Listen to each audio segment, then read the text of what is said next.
Today, let's talk about the shape of our distribution. So really the distribution is very similar to our idea of variance.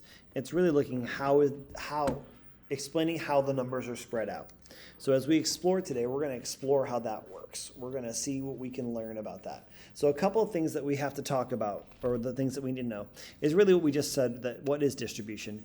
It's how, I'm going to actually type this up so you guys can read a little neater. So it's how the data is spread out. Okay, and really there's only two ways. One of them is symmetric. So you've got symmetric data, and that sounds like symmetry. And we also we have asymmetric. And make sure I can spell it correctly. That is not how you spell asymmetric.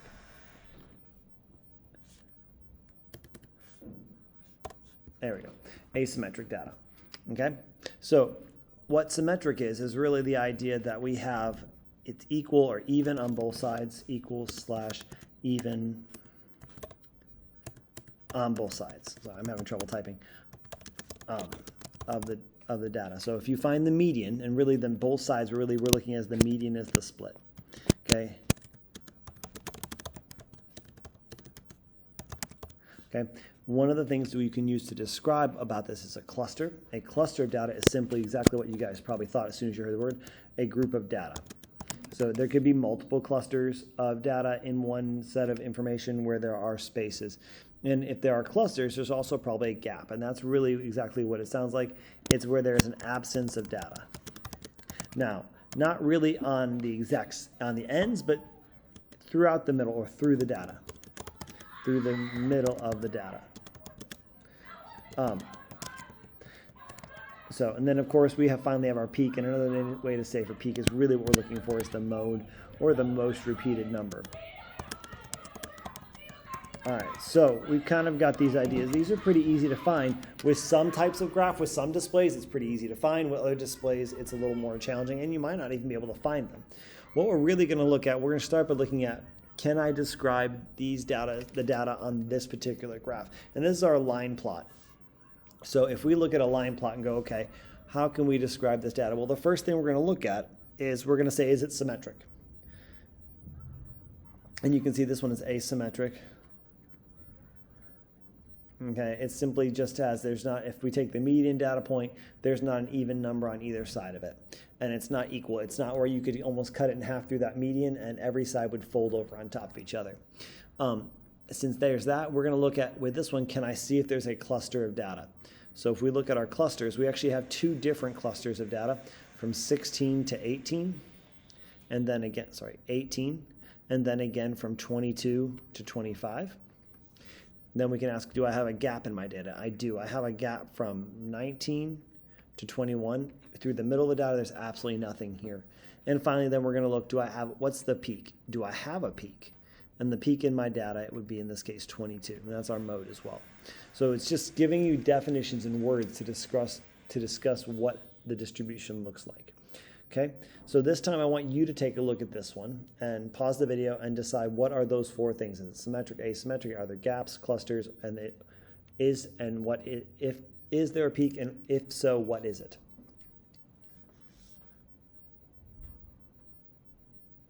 All right, so again, you can see this one's asymmetric. Okay, and we can tell we have a cluster of data really from 5 to 9. Really can't talk 2 as a cluster, but we do have a slight gap between 3 and 4, so there's our clusters right here.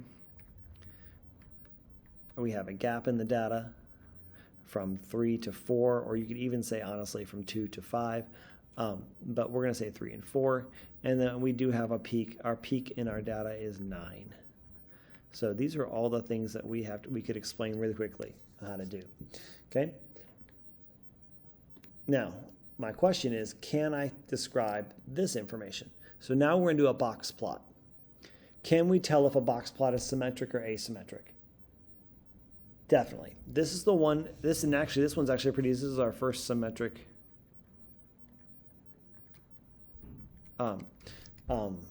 graph that we have, where if I take the median, right here is our median, and we split it in half, that would show me whether it's symmetric. If I fold it on top, if it's equal on either side, so the whisker is 20, the second from first quartile, the second to the median is 20, same on the from second to third, and again from third to fourth. So we have all of that. But there are other things we could say. Now my question is, could I discuss gap, cluster, or peak with a data point like this? And really I can't. But what I can talk about is something we'll take a look at on this next graph. So I want you to take a second and start by looking at this one and say, okay, is it symmetric or asymmetric? And then see if there's anything else you notice about the data. So pause the video and take a few moments, look it over, decide if it's symmetric, and then decide if there's any other information you would have on there. Pardon my cough. So let's take a look at what we know. We do know it's not symmetric, so it's asymmetric. So with that data being said, okay, it's not equal on both sides. It's closer, but at the median right there, we would say that there's definitely more numbers one way or the other. So one of the things we can talk about is how the data is skewed. So a skew is simply where is the data larger? Where is it seems to be distorted. Okay, so a skew means where is it longer? Is it farther apart from the median? Okay, and on this one, we're saying it's actually skewed to the left. So we could have that conversation and saying it's skewed to the left because this side of the data seems to be stretched, one farther than the other. Okay, it's more spread out. And that's really all skew talks about, is how spread out the data is. So we can't really talk about we can't really talk about cluster or gap or any of those things or peak on this is because we don't have it.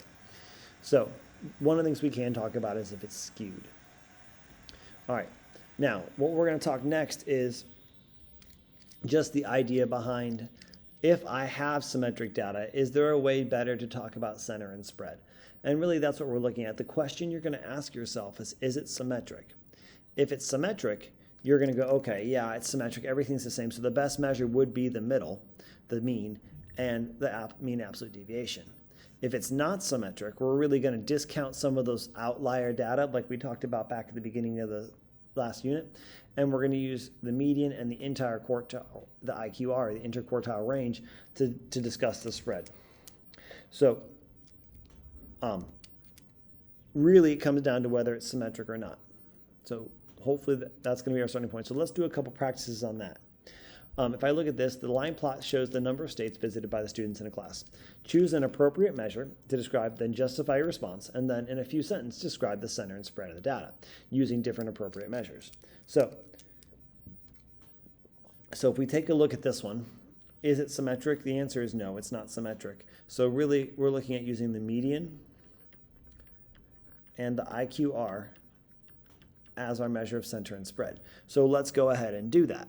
The median of the data, I've got 3, 8, 14, 17, 18, 19. So 19 data points. So the center of that would be 9 on this side, 9 on this side, and that one centerpiece in the middle. So I'm going to count up 10 from the first one. 1, 2, 3, 4, 5, 6, 7, 8, 9, 10. Here's our median right there. That's our median. So our median right now would be 12. Now I can figure out my first and my third quartiles. So halfway between 9 would be 5, so the fifth data point is right here. So my lower quartile, my Q1, is 11. My upper quartile is right here, is the fifth one, is 13. So my Q3 is 13, so my IQR is 2. So really what we're going to look at is using that information, what can I tell me? Well, that's two of the things you can tell me. You can tell me the median, let me get rid of my pen, is 12, comma, and let me get to a new space. The IQR, please again, you're welcome to, is 2. So you could say the data is relatively compact or concentrated, that's probably a better word. You could also then come in and tell me, hey, you could come in, now that I have this, I could also talk about there's a cluster of data from 10 to 14. The peak of the data is 12.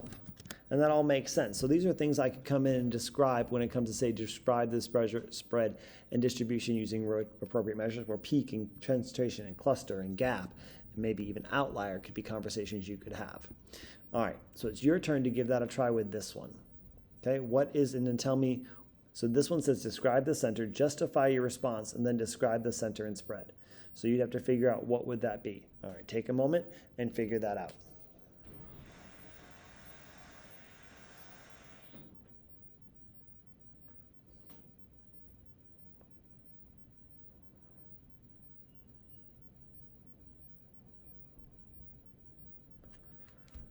All right, now that you've had a few moments, so really what we're going to take a look at this one, and now there's some shortcuts to work this out. So let's take a look at it and see. So first thing we see, it is symmetric. So we're really going to use mean and MAD to figure this out. So I'm going to grab a calculator real fast. So when I do a problem like this, mean and MAD are not as hard to find. Because I have repeated data, I'm going to use that repeated data to help myself. Okay? So this would be 6, 7, I'm going to use 16 because there's 2 of them, 27, 40, 33, 24, 13, and 14. Those are the numbers I'm going to put in my calculator to add up. That way, I have the data done quicker, and it's also going to help me out with my MAD in just a few moments once I get this information typed into my calculator. So there are, let's see, 1, 2, 3, 4, 5, 6, 7, 8, 9, 10, 11, 12, 13, 14, 15, 16, 17, 18 data points. So I get a mean of 8.61. Hopefully I typed everything in correctly.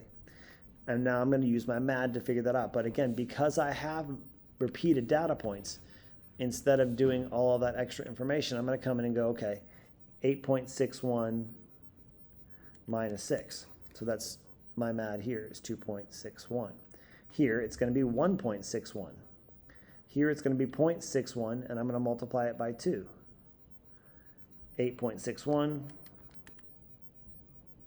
I feel like this is not the right number. Let me make sure I typed everything in correctly. Oh, yep, that mean is wrong. That didn't seem right to me. I'm glad as I quickly looked at that with the mean being over here in the 9s, the mean should be closer to 10 because that's where the data point is. I typed in 10 instead of 40 for my 4th number to put in the calculator. So let me fix that. So let me type that in correctly and do that again, just so that I have the right information here, because that mean didn't look right to me when I quickly looked at it. All right, so that makes more sense. My mean is actually closer to 10.28. So that makes way more sense to me. So, and again, I'm going to still do that. Mean minus 6 gives me my first number of 4 and 2800ths. This is going to be 3 and 2800ths because it's only one bigger. 2 and 2800ths. And again, I'm going to multiply that by 2 because I have repeated numbers. Okay? And then I'm going to get 1 and 2800ths for 9. 1 and 2800ths. And I'm going to multiply that times 3. 10 and 2800ths, it's just going to be 0.28 times 4. And then I'm going to do the same thing. 10 and 2800ths minus 11. And the absolute value is 7200ths times 3. 1 and 7200ths times 2. 2 and 7200ths. And 3 and 7200ths. So now I'm just going to simply add all that together so that I can find my mean, my MAD.